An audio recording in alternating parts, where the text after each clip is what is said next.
Hoş geldiniz. Bugün bir kimlik bilmecesinin peşine düşeceğiz. Genellikle Zaza olarak bildiğimiz bir halk için kullanılan 4 farklı isim var. Kırd, Kırmanç, Dımili ve Zaza. Bunlar sadece farklı etiketler mi, yoksa her birinin ardında bambaşka bir hikaye mi gizli? Elimizdeki kaynak, Malmisanuc'un Kırd, Kırmanç, Dımili veya Zaza Kürtleri başlıklı çalışması adeta bir dil arkeolojisi yapmış, biz de şimdi o kazının en şaşırtıcı bulgularına dalıyoruz. Kesinlikle bir arkeoloji bu. Çünkü bu isimlerin her biri farklı bir toprak katmanı gibi.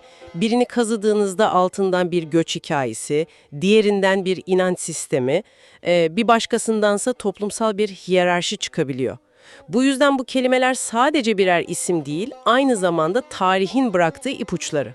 O zaman bu dil arkeolojisine ilk kelimeyle, Kürt ile başlayalım. Metinde okuduğumuza göre, Dımili lehçesini konuşan Kürtlerin bir kısmı kendilerine Kürt diyor. Bu kulağa oldukça net geliyor. Evet, ilk bakışta net.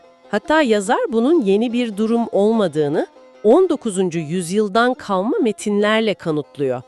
Örneğin 1850'lerden bir metinde Narıt köyü ağası Helef Aha adamlarına "biz hepimiz Kırd yiğitleriyiz" diye sesleniyor. Veya 1898'de şair Ehmede Hasi'nin yazdığı bir mevlidin adı doğrudan Mevlide Kırdi, yani Kırd dilinde mevlid. Yani bu kullanım en az 150-200 yıldır yazılı olarak belgelenmiş durumda. Ama asıl bomba bu değil sanırım. Kesinlikle değil. İşte burada işin rengi tamamen değişiyor. Bu kelimeyi sadece 19. yüzyıla ait sanabiliriz ama kaynak bizi tam 2200 yıl geriye Antik Yunan'a götürüyor. Antik Yunan mı? Evet, Polibe adında bir tarihçi M.Ö. 200'lerde Sirti diye bir halktan bahsediyor. Coğrafyacı Strabonsa Kirti diyor. Sesler neredeyse aynı. İnanılmaz. Bu bir anda bu kimliğin tarihini binlerce yıl geriye taşıyan bir bulgu. Bu sadece bir kelime değil, bir zaman makinesi adeta. Gerçekten inanılmaz bir bağlantı ama sanırım Kürt kelimesinin bir de daha karmaşık sosyal bir boyutu var, değil mi? Yani herkes için aynı anlama gelmiyor. Aynen öyle. İşin içine sosyal statü girince anlam değişiyor. Metinde belirtildiğine göre bazı yörelerde, mesela Eğil ve Piran'da, Kürt kelimesi yönetici, yani bey veya ağa ailesinden olmayan sıradan halk için kullanılıyor. Yani bir yanda etnik bir kimlik adı, diğer yanda ise avam ya da rea gibi bir sınıflandırma. Bu çift anlamlılık meselenin ne kadar katmanlı olduğunu gösteriyor. Bu durum bizi doğrudan bir sonraki kelimeye, Kırmanca'ya bağlıyor gibi. Çünkü orada da benzer bir sosyal ayrım görüyoruz. Tam olarak öyle. Kırmanç kelimesine bakınca işler daha da ilginçleşiyor. Çünkü kaynak genel kanının tam tersi bir durumdan bahsediyor. Dersim'de Dımili lehçesini konuşanlar kendilerine Kırmanç, yaşadıkları yere Kırmancıye diyor. Bizim genellikle Kurmanç dediğimiz diğer Kürt grubuna ise Kırdas adını veriyorlar. Bir dakika, bu bütün bildiklerimizi alt üst eden bir kullanım. Evet, Vay canına, bu gerçekten beklemediğim bir şeydi. Yani bildiğimiz her şey tersine dönüyor. Peki bu kullanıma dair somut örnekler var mı, yoksa sadece bir iddia mı? olmaz mı? Yazar bunu halk türküleri ve ağıtlarla belgeliyor. Mesela meşhur Dere Laçı türküsünde bir dize "Kalkın kardeşler, bu aşiret kavgası değil, Kırmancı ile zalim Türklerin savaşıdır" diyor. Burada Kürtler anlamında Kırmancı kelimesi kullanılmış. Bir başka ağıtta Seyit Rıza için Tanrı bilir Kırmancılığın, yani Kürtlüğün reisiydi deniyor. Bu kelimenin o bölgede etnik bir kimlik olarak ne kadar köklü olduğunu gösteriyor. Anladım. Tıpkı Kırd gibi Kırmanç kelimesinin de bir de sosyal statü anlamı var. Hatta buradaki ayrım çok daha keskin sanırım. Çok daha keskin. Kaynak Muzaffer Erdost'un Şemdinli gözlemlerine yer veriyor. Orada Kırmanç bir aşirete kan bağıyla bağlı olmayan, dışarıdan gelip aşirete sığınmış ve daha alt bir statüde görülen aileler için kullanılıyor. Yani sadece bir isim değil. Değil bir sosyal bariyer. Ne kadar keskin bir bariyer bu? Günlük hayata yansımaları nasıl oluyor? Metindeki detaylar çarpıcı. Örneğin bir kırmaç, aşiret beyinin kızıyla asla evlenemezmiş. Ciddi misin? Evet, beyin divanhanesine yani misafir odasına girip sohbete katılması bile yasakmış. İsmail Beşikçi'nin analizi de bunu destekliyor. Beşikçi diyor ki doğudaki feodal egemen sınıf kendisini asla kırmanç olarak görmez, bu terimi hor gördüğü ezilen halk için kullanırdı. Anlıyorum. Yazar, Osmanlı'nın göçebe Türkmeni hor görüp yerleşik Türk'ü yüceltmesiyle bir paralellik kuruyor. Uluslaşma süreçlerinde bu tür aşağılanan isimlerin nasıl yeniden değer kazandığının bir örneği. Muazzam bir toplumsal analiz. Şimdi isterseniz 3. kelimeye geçelim. Dımıli. Burada bir gariplik yok mu? Dımıli ismini genellikle kendileri değil de başkaları, yani kurmancılar kullanıyor. Bu durum ismin kökeni hakkında bize ne anlatıyor? Genellikle dışarıdan verilen isimlerin arkasında farklı bir hikaye olmaz mı? Harika bir soru. Dışarıdan yapılan adlandırmalar genellikle ya coğrafi bir kökene ya da tarihsel bir olaya işaret eder. Dımıli de tam olarak böyle bir kelime. Kaynaklarda Dumbuli, Dımbıli, Dümbeli gibi o kadar çok farklı yazılışı var ki bu da kafaları karıştırmış. Peki halk arasında bu ismin kökeniyle ilgili ne söyleniyor? Halk arasında yaygın bir söylenti var. Buna göre isim Dümmeli'den yani milli aşiretinin kuyruğu devamından geliyormuş. Hatta Kürtlerin Mil ve Zil adında iki büyük koldan geldiği, Dımalilerin ise bu iki ana koldan birine tam olarak dahil olmadığına dair bir efsane de anlatılıyor. Ama bu daha çok bir halk etimolojisi gibi duruyor. Evet, aynen öyle. Akademik teoriler ne diyor peki? Akademik teorilerden en bilineni, kelimenin Hazar Denizi'nin güneyindeki Deylem bölgesinden geldiği, buna göre Deylemliler batıya göç etmiş ve Deylemli kelimesi zamanla seslerin yer değiştirmesiyle dilbilimciler buna metatez der, Dımılı'ya dönüşmüş. Kulağa mantıklı geliyor. Ama kaynak bu teoriyi eleştiriyor. Çünkü bu açıklama eski metinlerde sıkça geçen ve kelimenin aslı gibi görünen dumbuli formunu açıklamaya yetmiyor. Anladım. Peki kaynağın kendi tezi ne?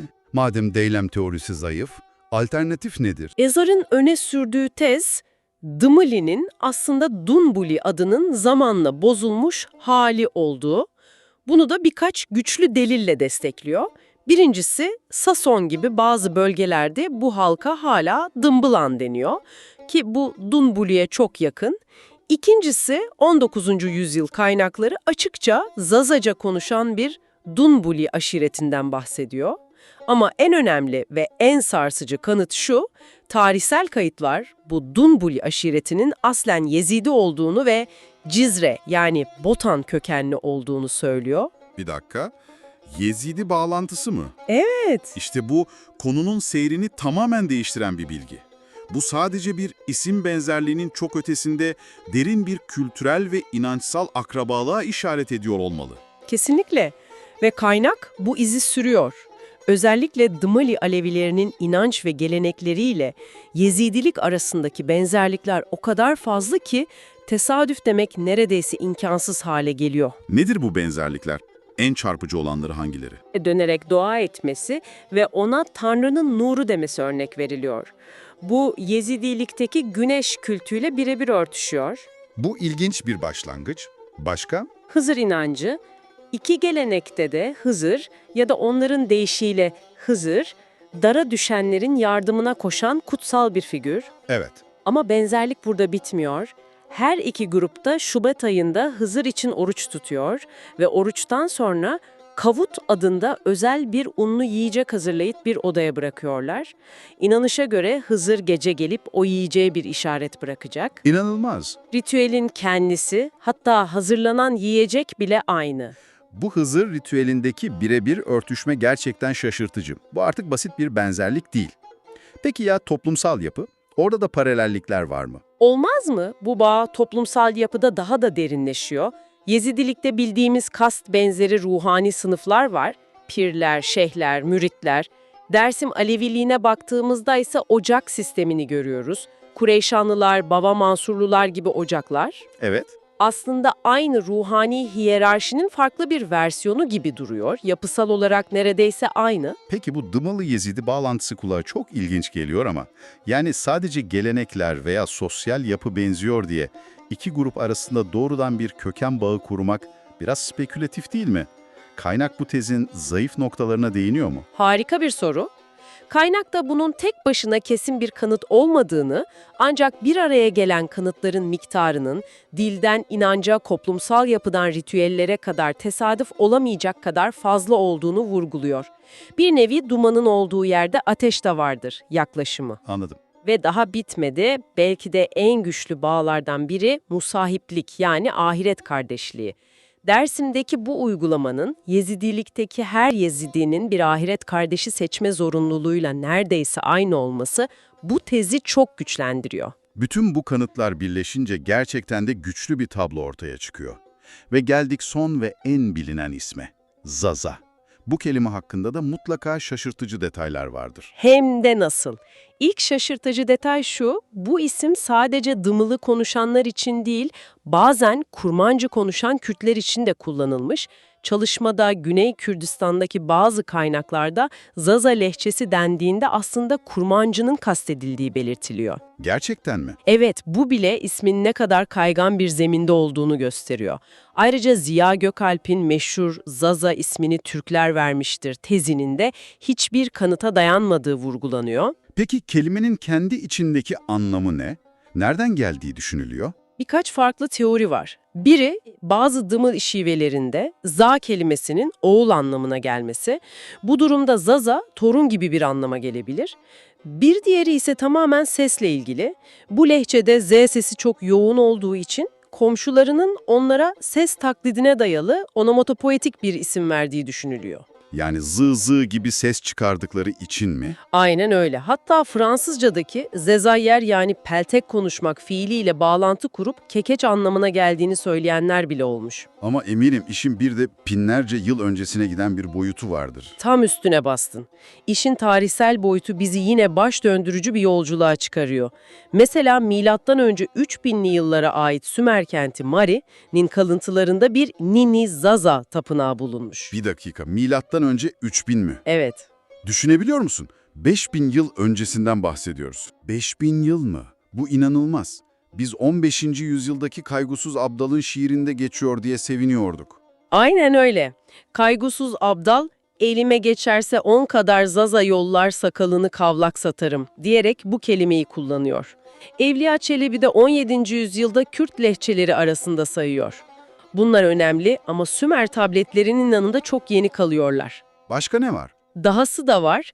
Pers kralı Dara zamanında M.Ö. 5. yüzyılda Babil yakınlarında Zazana diye bir yerin adı geçiyor.